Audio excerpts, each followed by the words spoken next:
Dalaman negara-negara lain yang telah meningkatkan kadar vaksinasi di negara masing-masing juga telah menunjukkan penurunan kes-kes harian baru yang ketara. Dan ini pastinya akan memudahkan kita untuk melaksanakan pelan pemulihan negara yang komprehensif. Strategi pelan pemulihan negara ini merangkumi 4 fasa. Saya ulangi, 4 fasa. Dan akan melibatkan pelan peralihan fasa PKP secara berperingkat.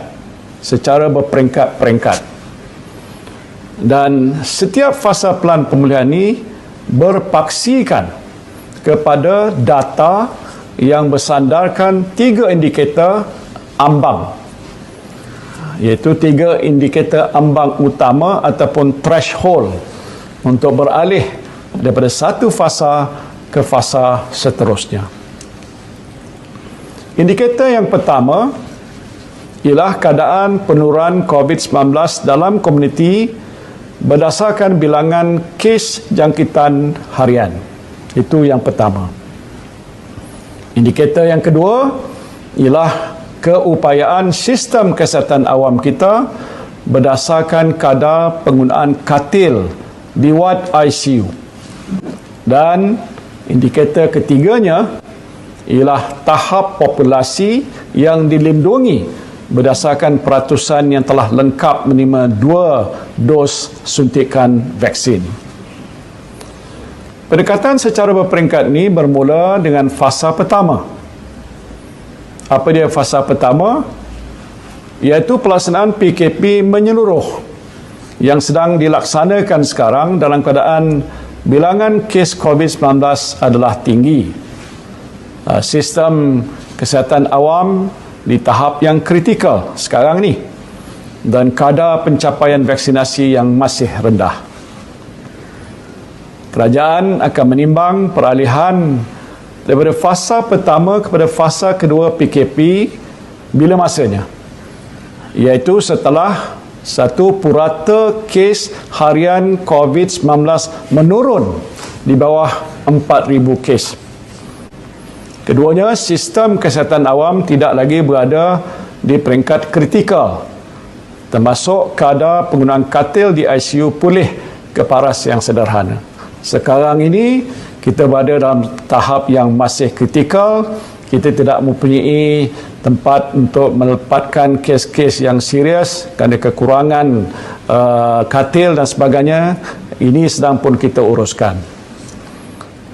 Kemudian yang ketiganya ialah 10% populasi telah menerima 2 dos suntikan vaksin.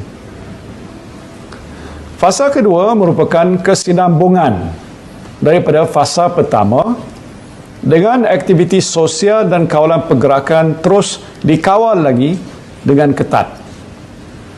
Semasa fasa kedua nanti, aktiviti ekonomi akan dibuka secara berperingkat dengan membenarkan kapasiti pekerja sehingga 80% di premis. Sekarang ini maksimumnya 60%. Pendekatan senarai positif diteruskan, iaitu hanya sektor yang tersenarai dibenarkan beroperasi, manakala yang tidak tersenarai masih kekal ditutup.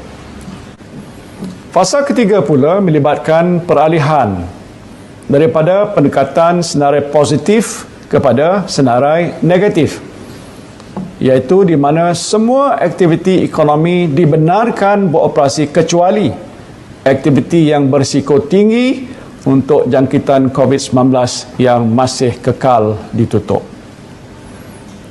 Kita boleh beralih kepada fasa ketiga sekiranya kita berjaya mencapai nilai ambang atau threshold yang berikut, iaitu purata kes harian COVID-19 menurun ke paras 2,000 kes. Keduanya, sistem kesihatan awam berada di tahap selesa dengan penurunan kadar penggunaan katil di ICU ke paras yang mencukupi. Dan 40% populasi negara kita telah menerima 2 dos suntikan vaksin. Nilai ambang ini dijangka dapat dicapai paling awal pada akhir bulan Ogos 2021. Fasa keempat adalah fasa terakhir Pelan Pemulihan Negara, di mana kita seboleh mungkin dapat kembali semula pada norma kehidupan seharian. Semua sektor ekonomi akan dibuka, lebih banyak aktiviti sosial akan dibenarkan, perjalanan rentas negeri dibolehkan, pelancongan domestik juga akan dibuka tertakluk kepada SOP yang ketat.